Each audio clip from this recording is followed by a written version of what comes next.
Andy, welcome to the podcast. Thanks for inviting me again. No problem. So, Andy, for those that don't know, tell us what Surplus Group does. So, Surplus Group, been going 21 years now. We've got a couple of angles. We've got a business called Morrison Son, which buys problem stock from manufacturers and wholesalers, food and drink, household goods, products like that.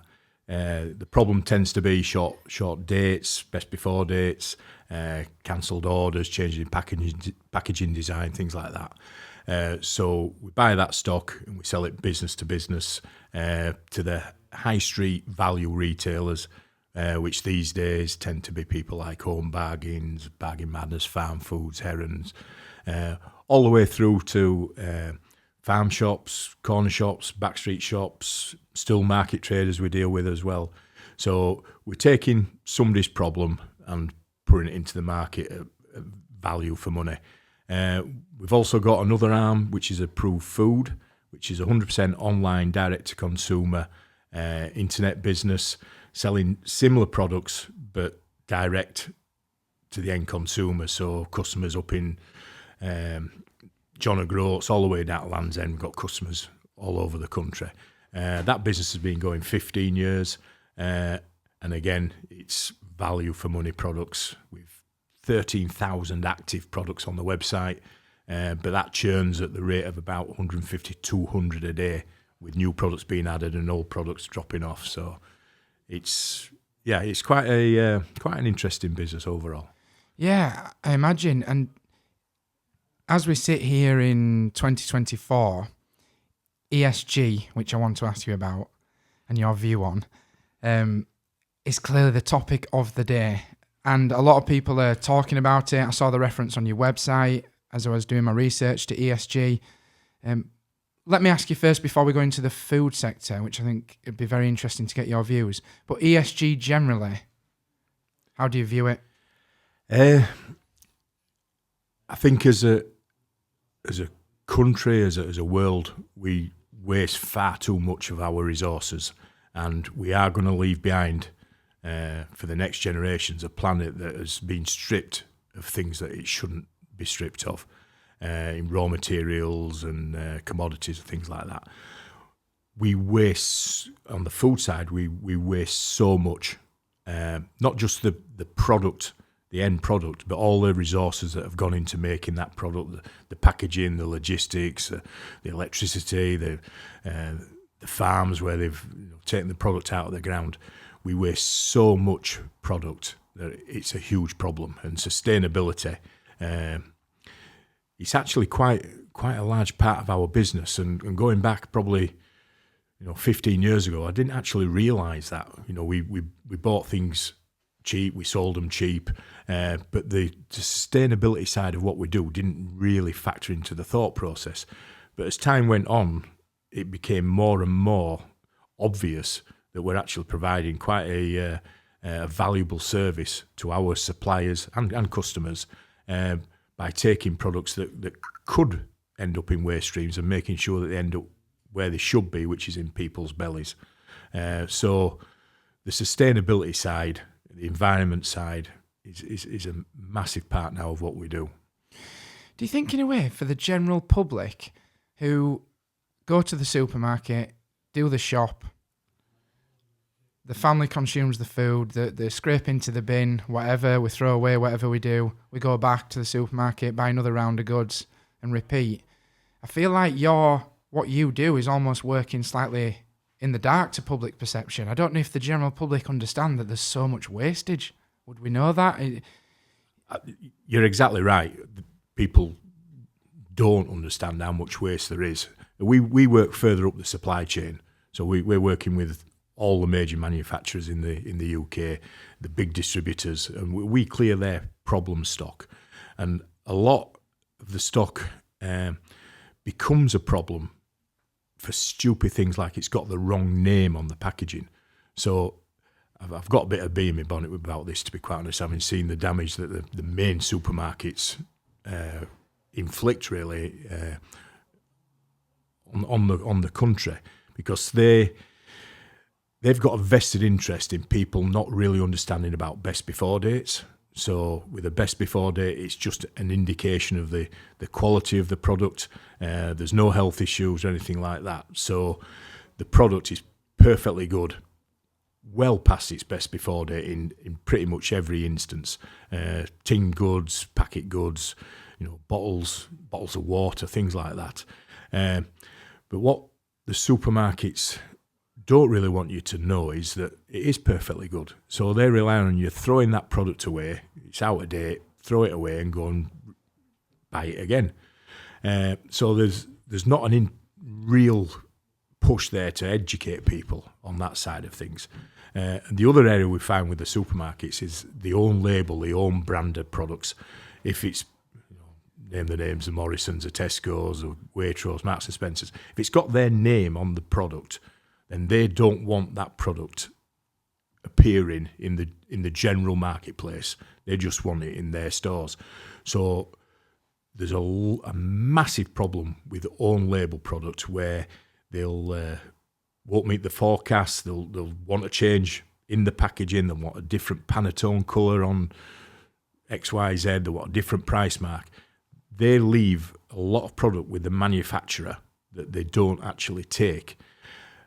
The manufacturer's got all kinds of contracts tying them into, you can't sell this anywhere else, you can't do this, you can't do that, which means that product does end up ploughed into the ground in landfill and things like that, which it's just disgraceful. And part of what we've been doing as an organisation for a number of years now is to try and get attitudes to change with the supermarkets especially. So that product, if they don't want it, then it shouldn't be wasted. It should still end up in people's stomachs. So we've got working alongside RAP and the Courtaulds 2030 committees on the surplus food redistribution side to make sure that product actually ends up in the right place, whether it's commercial through somebody like us or whether it's into the charitable sector through the food banks or likewise. But it should not be wasted. And it is a huge problem, massive problem in this country.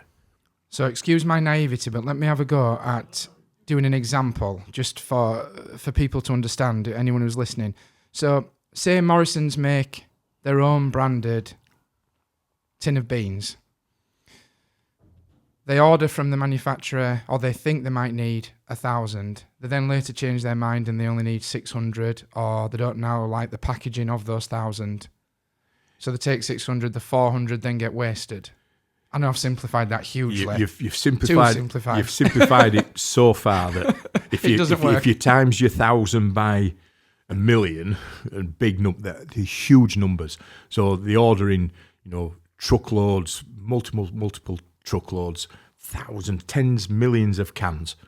So it only needs 20% of that stock not to be required. Yes. Because they want to change the size of the product. There's been a lot of shrinkflation and things going off at the moment with the massive inflation pressures that are out there. So there's been a whole host of things that have forced different decisions into packaging and sizes and price points and everything else.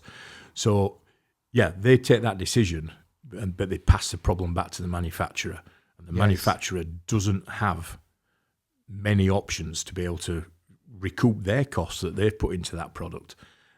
So yeah, the supermarkets they've got a lot to answer for. So the manufacturer is just left with all this stock that's cost them in effort, time, resource, and now with nothing to do with it other than to throw it away.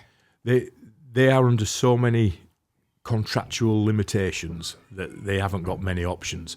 So we try and work with manufacturers, and we will take product in, we'll de-identify it, so it's not directly attributable back to the original brand owner. We'll relabel, we'll peel packaging off, we'll do all sorts to try and rescue that product. But we're only scratching a tiny bit of the surface doing things like that. It's shocking, really, isn't it?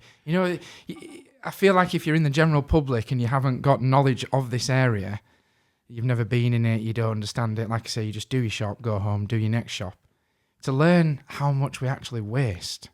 And you try to do your bit at home, don't you? I think hopefully culture's changed on an individual level, but it feels like you're swimming massively against the tide. Massively. And that's happening in industry. Yeah. It is really high up on the supply chain where the major issues. There is wastage in households, as we know, but you can take actions. You can portion control. You can freeze. You can do things within the house to actually save and not throw things away.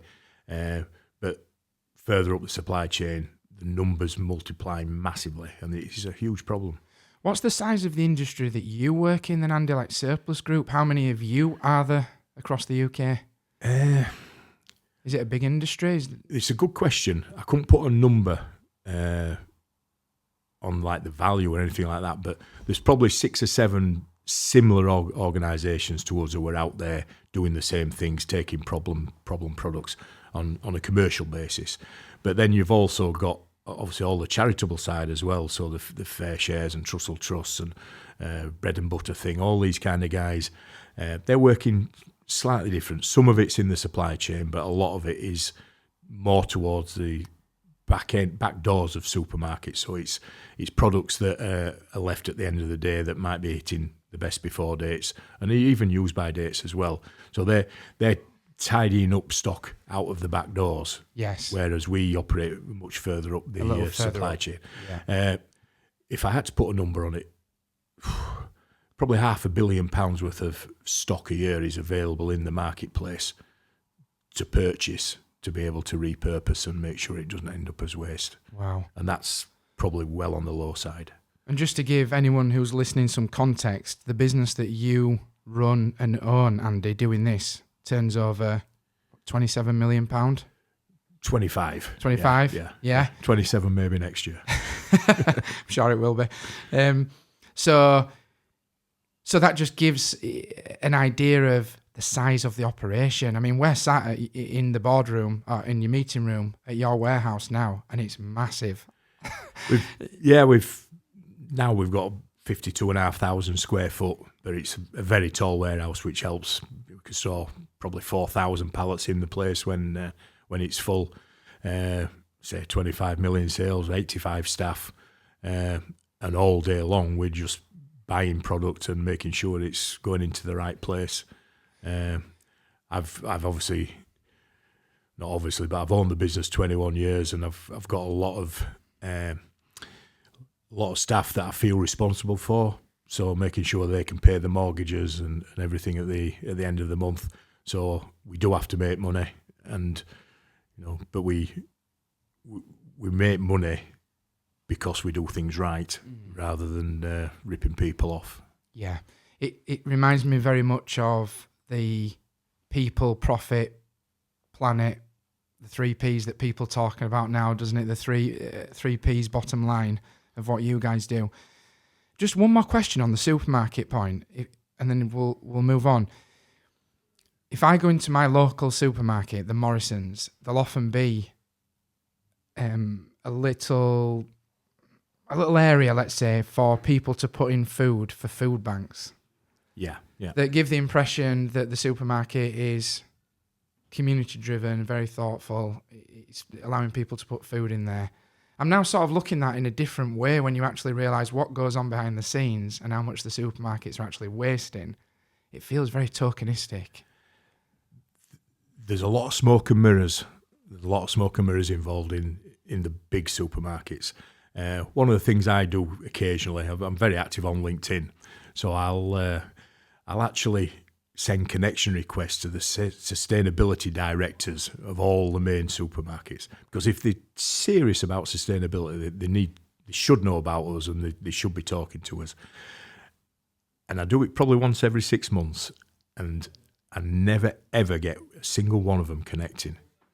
And that shows to me that they're playing lip service, basically. Yep. They'll come out with reports and fancy things, but ultimately the problem is far bigger than they're actually admitting to, and they are contributing to that massively. Yeah. And yeah, that needs to change. That definitely needs to change. Absolutely. It's fascinating. Fascinating not working in, as I say, not having the knowledge of being in that sector. What's actually going on right in front of us, in a way. Absolutely. And on the education piece, I'll just throw this one in. So our customers, especially on the approved food side, are pretty savvy people. They understand the difference between best before dates and what they actually mean to the quality of the product. So we've done little things, and we've just actually reordered again. So we've worked with Keith Madeley, who you'll come across, and Chris, his wife, who have published the Cones series of books, educational books for children. So we've got a book which is Cones and Saving Food. And in that book, it's a fully illustrated book, but it's trying to get the kids to see what's happening so they can actually educate the parents and the difference between best before dates and used by, the fact that products can actually be saved and reutilised, and making the next generation more aware than our generation was of, it's out of date, let's just throw it away. Yeah. Because that has got to change. Yeah. Context-wise, in the world, what's the UK like in terms of food redistribution, sustainability? Are we ahead of the pack, behind, or? We're probably in the middle, but one of the examples I'll use, in France, the supermarkets, by law, have to utilise the products. They are not allowed to create the waste that the supermarkets in the UK are allowed to get away with. So other countries in Europe have seen the stupidity of what's happening. We won't go into politics, but our leaders probably aren't quite as bright as some of the other people in Europe. Well, the way you say it in your very natural, direct Yorkshire way, it makes absolute no sense that the way we would do it like that. And to use an example of France, to make a law which says don't waste loads of food would make a lot of sense. It's just common sense. It's just common sense, but we don't tend to use that too much sometimes. No, we need more Yorkshiremen in Parliament, I think. Just let's switch gear then a little bit. On approved food, I know because you've told me before. Tell me about your appearance on Dragon's Den. Yeah, I have told you this before. It's actually 10 years ago now since we filmed. 10 years ago this month. It wasn't actually broadcast until the following January, so it was a little bit further down the track when it went into the public domain. But yeah, Dragon's Den, an interesting programme. I watched the first 2 or 3 series, and then I thought this is garbage and stopped watching it, to be quite honest. But we kept getting approached at Approved Food by the producers saying, we'd like you to apply. We'd like you to apply for. So they were coming after you. So they were, and on the 3rd or 4th time, I just sat down with Dan, the founder of Approved, and said, what's the worst that can happen? We'll get a bit of publicity. We don't really need the money, but let's just go through the process, see what happens. Yeah. So we said, right, yes, we'll apply. We filled the forms in. Within 2 weeks, we were having the screen test over in Manchester, and 4 weeks later, we were actually in the studio filming. For me personally, horrible experience. Really? But that was created, and it was created by the producers, basically, who were very, very clever. The bit we hadn't worked out before we went in the den, that it wasn't a serious investment environment. It was more an entertainment show. And if we'd have focused on that a little bit more before we went in, we'd probably got more screen time than we got. We got 11 minutes, which is fine. Didn't get made any offers. And I'll go through a few of the reasons why on that. But the following year, they were up for BAFTAs and all this kind of stuff. So it became more known that the entertainment side was what they were after. So we filled in, went to screen test. We asked for 150,000 for 10%, which at the time was probably there or thereabouts a reasonable request. But I mentioned a couple of minutes ago, the producers do a lot of things to try and throw you off track. So I'll throw a couple out. So the day before, went across to Manchester, did set us little pitching table out with some goods on and things like that. This is how we see the background getting displayed. It's that warehouse room, isn't it, where the five of them... It's changed now. It was in a place called the Pie Factory, right? Which has now been demolished and they've moved it elsewhere. But yeah, that is funny in itself because you look at the brick walls and the windows and everything. It's all cardboard and plastic and is it and sticky tape dream is ruined. And timbers. It's all false. It's all false. But the things that they do start quite early. So we did a little initial setup the night before. They wouldn't let us actually use the technologies to test that the website and display and everything, which was a bit of a problem because incompatibility happens in certain situations. That night they put us up in a hotel in Manchester, which was the noisiest, hottest, horrible hotel that they could find, so got no sleep whatsoever. We had to be in the studios for 6:45 in the morning, so that was obviously getting up very early for that as well. And did a tiny bit of filming at the beginning. So the bit where you walk into the lift, they film that up front. So this is you and Dan? Me and Dan, yeah. It's not actually a lift either. It's just two doors that open and then two doors that open on the other side. It's just flat straight. There's no lift. It's all smoke and mirrors again. Yeah. So we did that little bit of filming. Then they take you to the green room, which was actually blue, and that I don't know why, but that galled me because I'm expecting a green room being green. Well, so far nothing's true anymore. No, it isn't. So you're in there. What time we get in? About 8 o'clock in the morning. They don't tell you anything at all about what's happening in the schedule for the day. Nothing. So you're sat there basically with adrenaline rushing, just waiting to get the call. And I think there was about 7 other businesses in the room when we were in. And then it started about 11 o'clock. They came in, took a person out, couple of people out, never saw them again, just disappeared. So the room was getting slightly emptier. We got all the way through till about 4 o'clock in the afternoon. And then one of the producers came and said, I know you're asking for 150,000, but the most the Dragons have put into any business this series is 80 grand. So you're going to have to change your numbers or you've absolutely no chance whatsoever of getting an investment. What, 4 o'clock on the day? 4 o'clock on the day. So the first thing that does, obviously, is panic you a little bit because you've learnt your numbers, all that kind of stuff. And by this time, my adrenaline had been running for 8 hours. Yeah. I'm not the fittest guy. I was absolutely drained. So we looked at that and thought, no, we can't. We're not changing those numbers. We're sticking with what we've got. Producer, they basically gave us 5 minutes to decide that. And then within another 5 minutes came in, right now, quick, you've got to be on. You're on now. So immediately you start to panic. I needed a pee. The toilets I've been using all day were literally 5 yards away, but they took me to the other end of the pie factory, which probably 300-400 yards, rushing all the way there, all the way back. So I wasn't only out of adrenaline, I was sweating like a proverbial, as you do. And then you've got 5 or 6 minutes to set up your pitch. So we had table with products on and the like.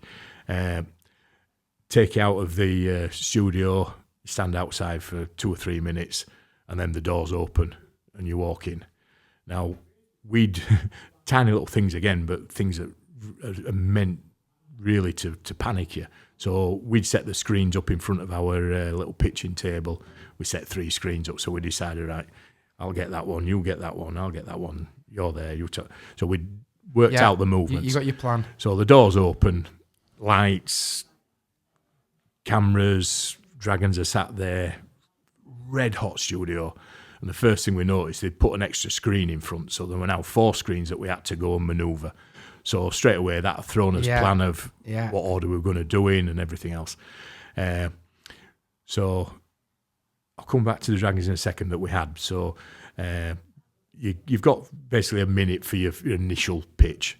and we'd worked out what I was going to say, what in what order. So I got my first bit out, Dan did his bit, and on the second bit, I just had absolute brain freeze. I could not remember a single thing. So I stood there, rabbit in headlights, no words coming out of my mouth, sweating like a dog. Luckily, Dan stepped in after a few seconds. But what that gave them, it gave them great TV. Yeah. So that we were So guaranteed we were going to be. Yeah. So that wasn't the greatest start. But once we got through his first bit of pitch, then the question starts. So we had Duncan Bannatyne, Kelly Hoppen, Deborah Meaden, Piers Line, and Peter Jones. Yeah. So that was the lineup at the time. And it kicks off with Duncan Bannatyne. And what he's trying to do is destroy your numbers. That's his tactic. They always seem to aim on the numbers, don't they? And wrap you in, confusion. So they've got basic information in front of them. They don't know anything. So he said, how long have you been going? About 7 years. Right. What was your turnover 5 years ago? What was your profit 5 years ago? What was your profit for? So we went back far too far. Luckily, I did know the numbers and came out with the right numbers and everything. So that miffed him off a little bit because he wanted to get to the point where you don't know your numbers, throw his papers up in the air, I'm out. So that pissed him off. And then we had Kelly Hoppen. She had no interest whatsoever in us as a business. She, for people who don't know, she's at the highest end of design and luxury and everything else. So not a natural fit. Not a natural fit. Two lads from Yorkshire, try to save 20 quid on your shopping is not natural for her. So she said some nice things, but very quickly pulled out. Deborah Meaden, she came out with a classic, and this is going to be on my gravestone. She said, we explained something about what we were doing, and she said, well, I take risks, but you're braver than me. And I'm thinking, well, yeah, we probably are, love. Yeah. You inherited your family's business and did all right and made your money. You're sat there now, but we're grafting lads. We have to take decisions, take calculated risks. You need to get that on your boardroom wall. It needs to be there because it's a classic, and it is actually on. It's in the program. It's on the TV, on the YouTube clip that's still there. Piers Line, right again at the beginning. What's the name of the company? Approved Food. Shouldn't you call it old food? I don't know. Old food? Old food, because it's obviously short dated and past best before.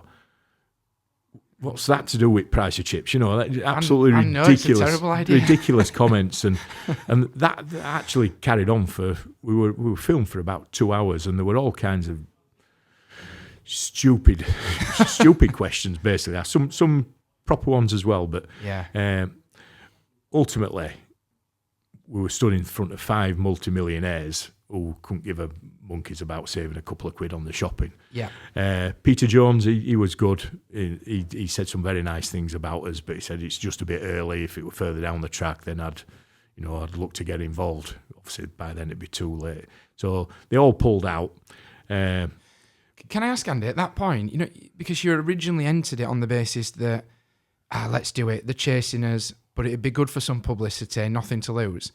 By the time you end up there, are you starting to think, actually, to have one of these guys on the board or not, are you hoping for that, or are you still thinking, it doesn't really matter? The only one out of those 5 that I'd want on my board, if it had come true, would be Peter Jones. Yes. The rest of them, no, they're not suitable, if you like. Yeah. We went in. Obviously, once you enter a competition or whatever, you'd like to, you like to get a prize. Yeah. The fact we didn't really matter. We didn't actually need the money. We'd got all this financing sorted out. Everything we talked about, what we were going to do in the den, we'd done by the time that the program was actually broadcast 7-8 months later. That side of it didn't really concern us. When we did come out, about a week later, one of the producers got back in touch saying we were very badly treated. They should have made an investment. We'd like you to come on again. Really? Yeah. So we declined that offer. We'd done that. Good on you. And my adrenaline still hadn't built back up now, never mind at that point. But one of the great things that have come out of that program for us. The publicity was brilliant. The power of TV, when it was broadcast, all the servers crashed, everything. Just the I was going to ask you about that. Going from 100 people shopping on your website to 20 odd thousand in space of 30 seconds. Wow, that gives any website a real good crack. Wow. So fortunately, when people couldn't get on, we'd set up messages saying, please come back, all that kind of stuff. Yeah. So it happens frequently, does that, with just the speed of the spike. But the best thing that came out of it, and it still happens today, which is great, is the 10 that got away. So every time there's a new series, some of the main newspapers put out, new series of Dragon's Den coming, but these are the guys that got away, and we mentioned in that the top 10 list. So you're always in that 10. We're in it. We've been in it every year. Touch wood, we'll be in it next time. Yeah. Alongside people like Trunky and Tangle Teaser and Oppo Desserts and Brewdog. I'm going to say with Brewdog on that list. Is that James, the CEO? I've seen him post on LinkedIn to say we were the ones who got away as well. Yeah, I've got. It hasn't come out yet, but I've got an interesting story on that. I've actually filmed with James very recently. Oh, really? Specifically about Dragon's Den and our joint experiences. So watch out for that. That'll come out on his channels in the near future. So yeah, they obviously went a different route with the equity punks and things like that. Yes. And basically were pioneers of the crowdfunding type way of getting investment. So. They haven't done too badly out of it either. No, I think they've done all right, haven't they, by the looks of it. But yeah, getting mentioned in that list, it's, I love that every year when we see that. Yeah, I bet. I mean, in some ways, I always think whatever happens is meant to be. And for that, what happens to be now, looking back, quite small investment in your time. I know it probably didn't feel like that at the time. But the fact we're talking about it now, 10 years later, and you're mentioned year on year, every year, it's not bad at all, is it? It's all right in that sense, but my mates. Yeah, what about the WhatsApps you get of your YouTube videos? I've got some, some really nice mates, and some not so nice as well. But oh yeah, they just take the piss out of me constantly. Still, 10 years on, so how the long? Sweaty, horrible mess that I appeared on telly as. But that's all right. We have a good bit of banter. How long was the freeze? Your brain freeze? I mean, I bet it felt long to you, didn't it? I have never actually timed it on telly. In fact, up until 3 weeks ago, I hadn't looked back at the clip. Have you watched it back now? I watched it back just before I met James, and I didn't count the seconds, but it felt like minutes. It was probably only 8 to 10 seconds on screen, but it was enough of a pause for camera to zoom in and all that kind of stuff. They got the value out of us entertainment-wise. Ammunition for your friends, anyway. Oh, yeah. Nasty pieces of work.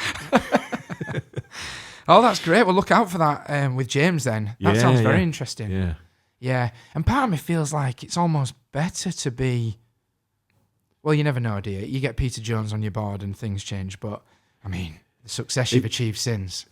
Other things I've picked up since, a lot of the deals that look like they've been made in the den don't actually go through to fruition. Yes. So when proper due diligence and accounts are looked at, things like that, I can't remember the exact percentage, but I think it's about 70% actually fall away and never happen. Yeah. But I've also heard a few horror stories since where dragons have got involved and they've been a nightmare, and trying to get rid of them further down the track has been very difficult. So it's definitely one to look at as an entertainment program rather than proper serious investment. Somebody like Peter, he don't get involved in your business. He's 100 and God knows how many investments now. His team might oversee and get involved, but he's not turning up every other week at your warehouse. And so he's not coming to Barnsley every week. I don't think he'll ever be to Barnsley. I don't think he'll ever bother. Well, actually, that gives us a nice little into deals. I want to talk to you about deals, Andy.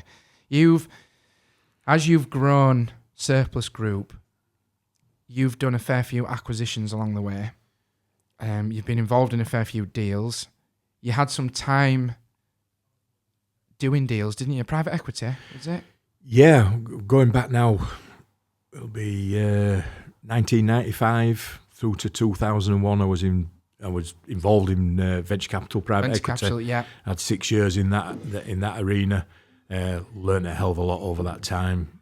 Got involved in looking at a lot of businesses, assessing, putting funding packages together, going through all the legals, making investments, going on the board afterwards. So that period of my life gave me some really, really good skills to go alongside the skills I already had from my engineering and caravan business and everything else before that. Well, that's what I want to ask you about. Tell me about the art of deal making. So if people are listening, because I suppose whether you're making a deal, what you might regard as a small deal, a big deal, a medium deal, there's an art to this, isn't there? How have you approached acquisitions over your career to build a £25 million business? What are some of your fundamental beliefs and approaches about deal making? Yeah, the acquisition side hasn't really built the business up too much. It's been more organic growth from fairly small beginnings. So I think we've probably bought about 9 businesses or operations since I got involved 20 years ago. Sold 4 or 5 bits off as well over that time. So the opportunities come along that are the right situations that can add value and skills and resources and markets, customers, suppliers. So taking advantage of those opportunities and being ready for them is, any business really needs to keep their eyes open to those opportunities. The art of the deal, every deal is pretty much similar, whether it's buying something for 100 quid or buying something for 10 million. It's the same processes that need to be gone through. And when I was in venture capital, I started off making small investments with my first employer, and then I went on to slightly bigger investments with Murray Johnston. But the process is exactly the same. It's getting comfortable with the people, getting behind the skin of the business, doing your due diligence, making sure you understand as much as possible about the business, how it operates, where the pitfalls might be, where the skeletons might be. But it's really just, you've really got to look under the bonnet. And what I would say is, I think if you take on an acquisition which is in a totally different sector, totally different industry than you're involved in at the moment, they are very difficult.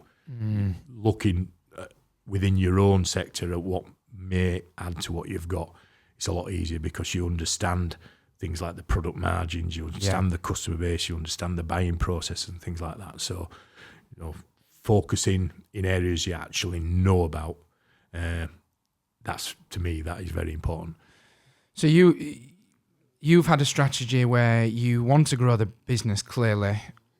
You've done that organically, but you've set yourself up in a way which means you are ready at any moment to perhaps consider an acquisition if something should come along. Is that how you've and complementary to the market you're in, rather than going left field? And Yeah. I'll use one of the examples, and this is 15 years ago now. But I bought a little setup. It was in Manchester. I moved it to Stockport fairly soon after the investment. It was just a little confectionery cash and carry that had packaging capabilities, packing capabilities. So we sold them bulk product. They pack it into smaller packets, and then we buy them back. That business entered administration, and through the parent, no fault of the little operation in Manchester. So we could see immediately that had add to what we did. We sold sweets. We'd just have a different location to sell out of and things. But the one that came along probably 6 months later, Stockley Sweets, that was a bit impulsive, that one actually. But I knew of the business, but I didn't know the business too intimately. But what I could see from the outside was the business was with the wrong parent.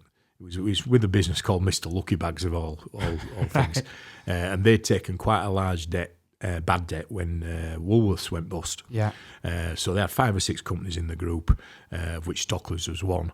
Stockley's was doing okay, but it was getting robbing Peter to pay Paul, really, to keep things going. Eventually, the group collapsed. PwC came in, and they were the administrators. So we actually went over on the Tuesday. The business was in Oswald Twistle Mills in Lancashire.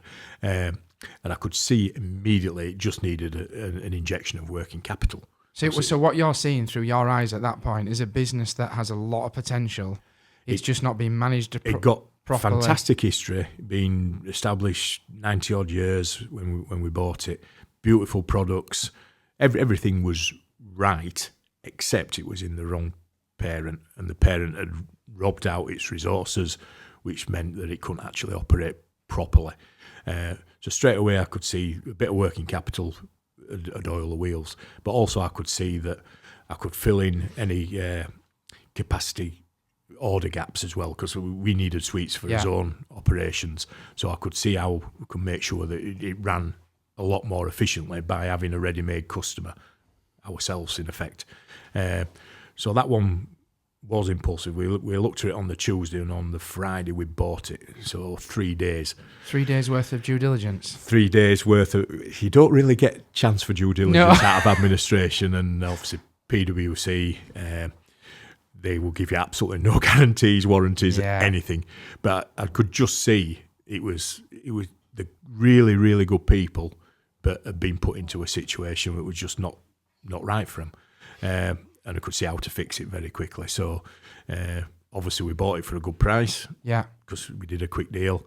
And yeah, I owned that business for 7 years. We moved it out of the mill, Aussie Mills, into a unit, a 10,000 square foot unit in Blackburn within about 5 months, 6 months of buying it. Modern unit, set it out exactly as we wanted it, and a fantastic business. The management team had been previous owners actually in the distant past, so they were still with the business and just made some fantastic products. So I was really, really hands off with that business. Totally different really to Morris & Son as well. So the products were sold into Harrods and Harvey Nichols and real, premium outlets, exported all over the world. So it was totally different to Morris & Son in the markets it served, but it was confectionery. But it's complementary. Yeah, and in manufacturing, I'd had previous career in manufacturing, so I understood how machinery worked and things like that, and a little bit of investment in there as well, more efficiency, and made decent money. So, do you think without the acquisitions, are you as successful as you are today? That's a good question. I didn't actually make any acquisitions for about the first 5 years. It was sorting out what I'd bought and adding in systems and equipment and people. Some of the acquisitions were just a bit of fun, to be quite honest. So. Well, I can get on board with that. I know what you mean. I think the idea of acquiring a business and perhaps selling it later or keeping it, but adding your stamp, I can see that being an attractive proposition.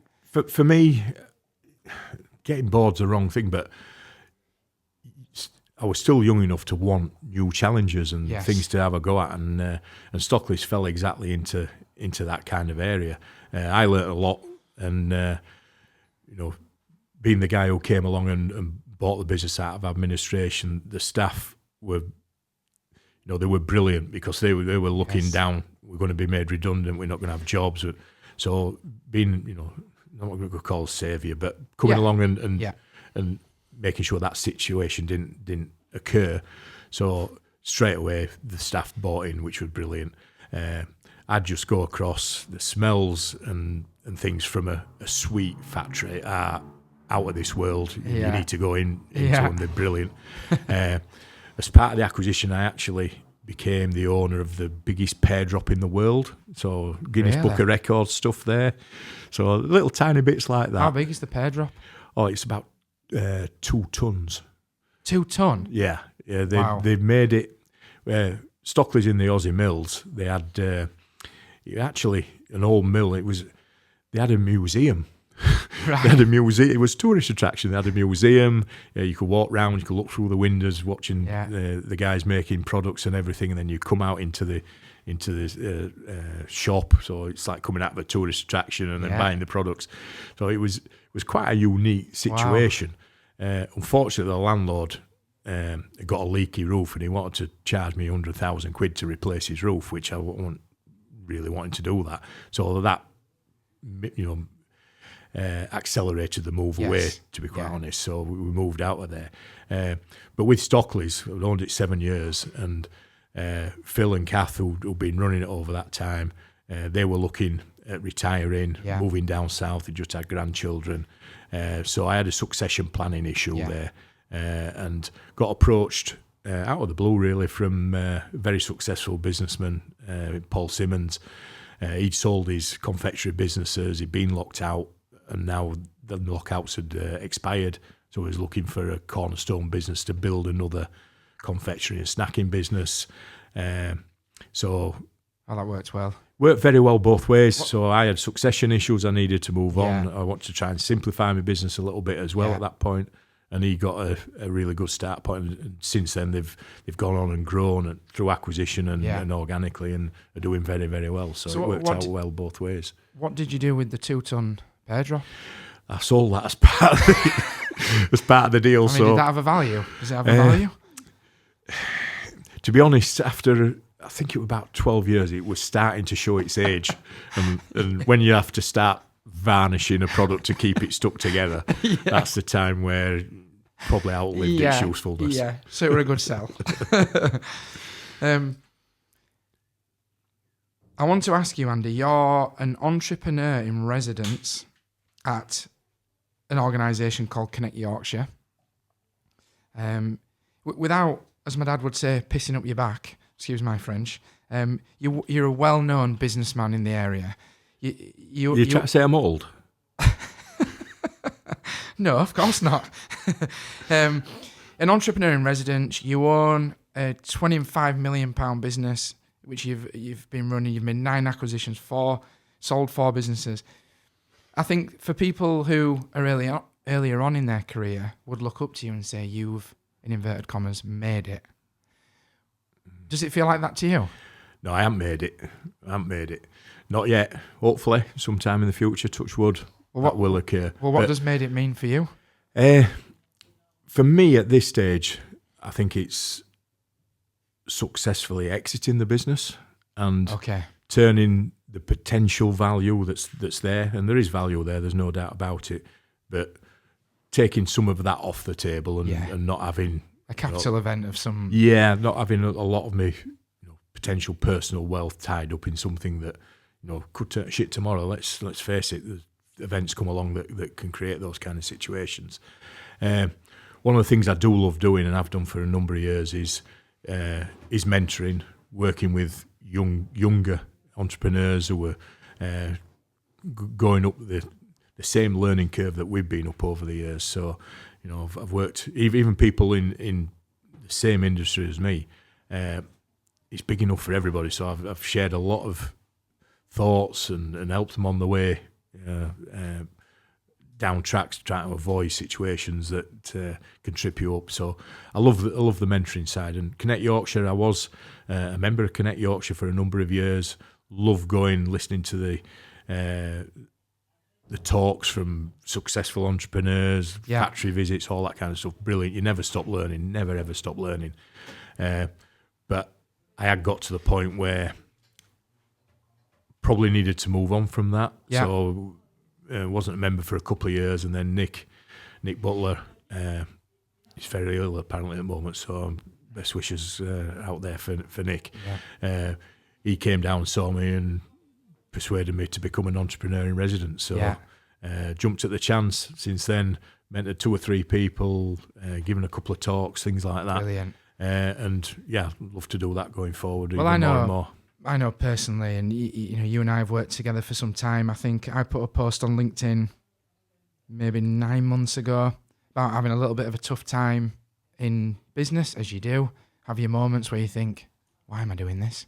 And you reached out and said, why don't we get a coffee?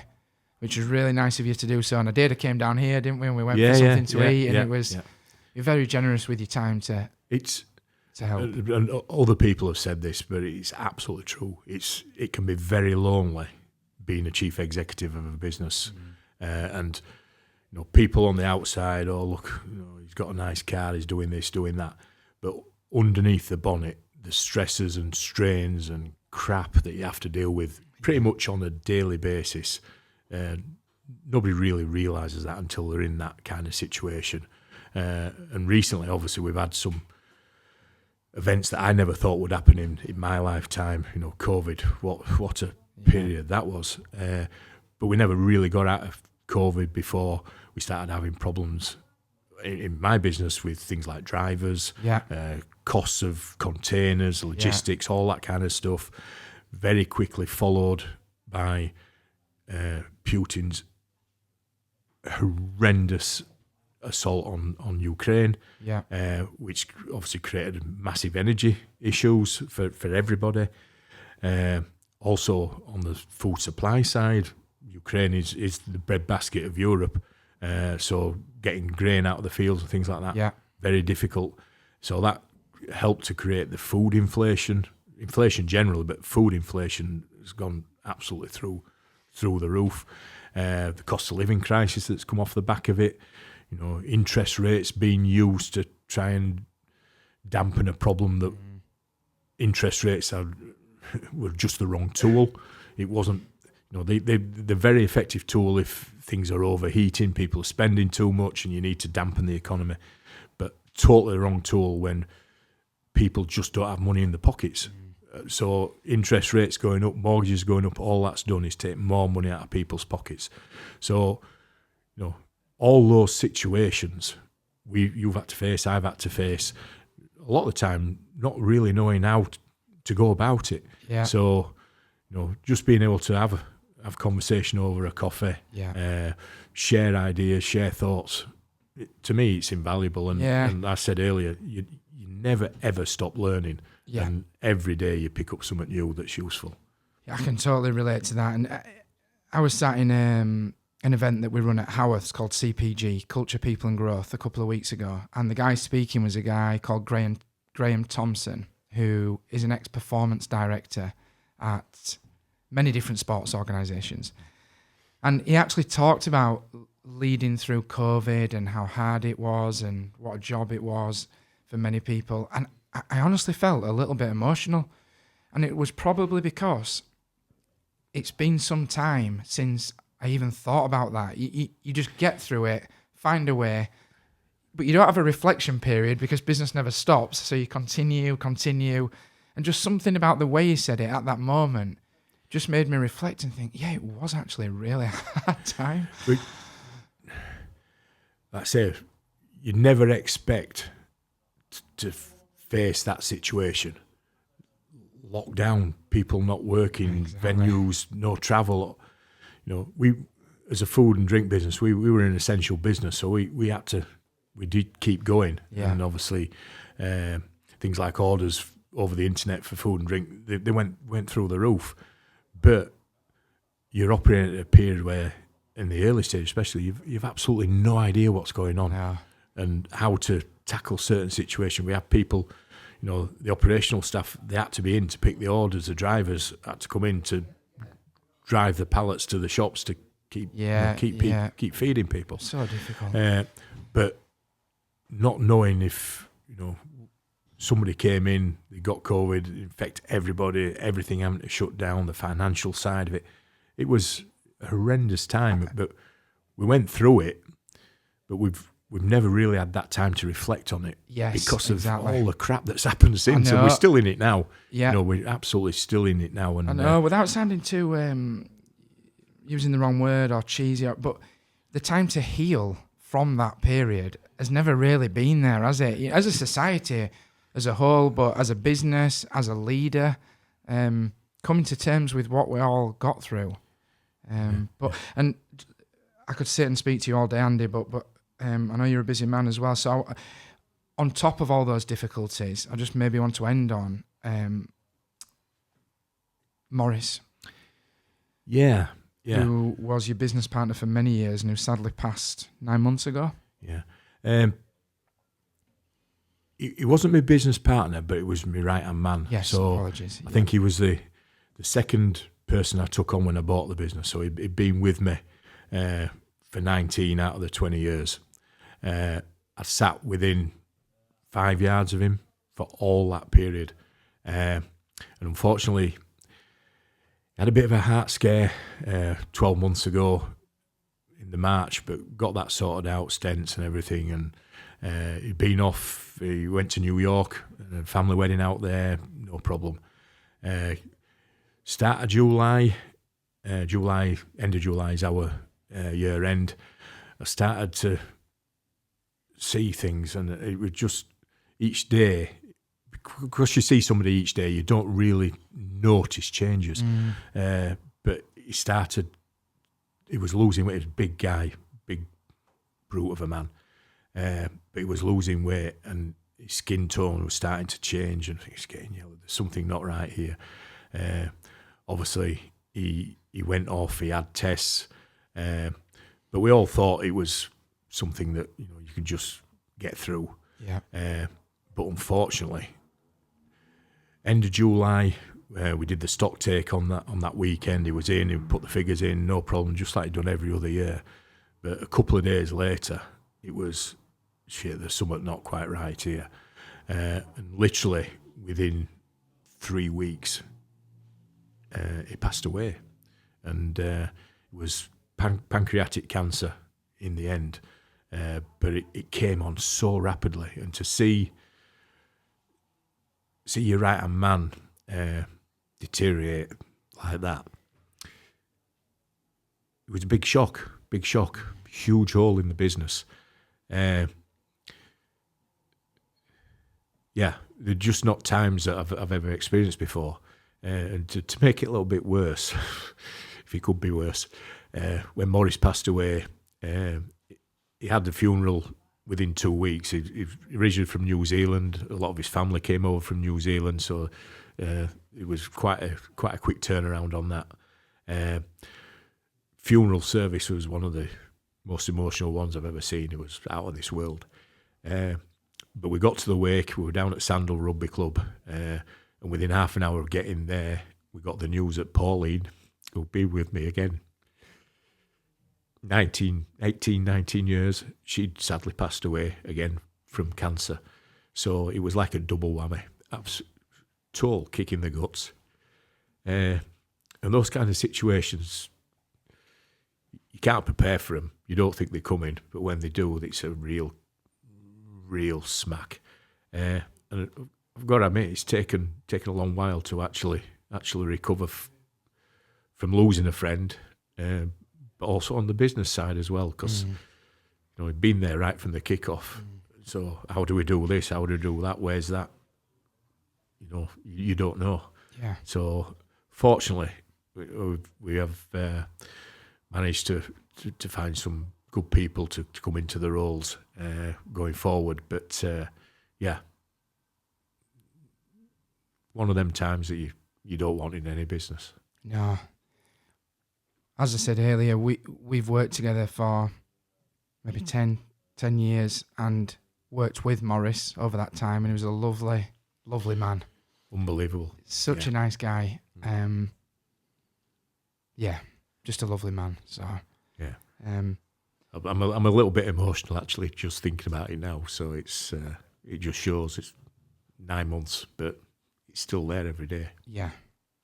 Has it changed you, Andy, in your approach? Yeah. I think COVID actually started it, the thought process, but certainly Morris, only a year older than me, it makes you start to think about, what is life about. I don't want to go too deep here, but when you look at it, it's about family, it's about memories, it's about creating memories. And that period where there was no travel and you didn't get to see different places and enjoy different experiences, that started the process really of me thinking, what is it all about? And Morris crystallised that, and Pauline. I'm serious considering what my next steps are, because none of us are getting any younger, and it's great having a nice successful business, but ultimately we're not here for long, and realising that and doing something about it is pretty key.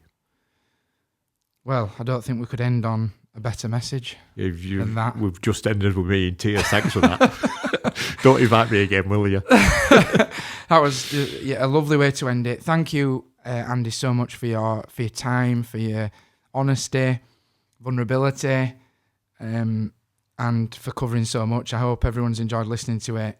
It's been brilliant from my end, so thank you very much. Cheers, Gavin.